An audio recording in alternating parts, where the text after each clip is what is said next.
Hello everyone, today we are going to learn basic Maya tutorial how to change background color.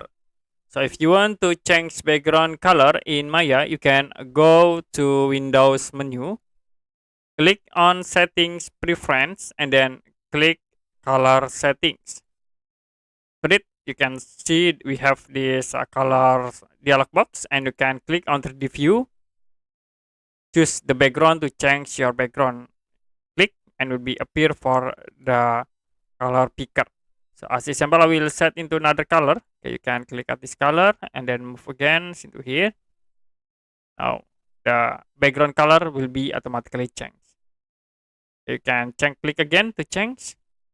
Then I will set into another color, like into this color,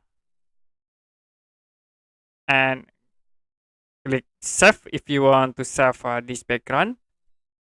And that's it for a basic Maya tutorial how to change background color.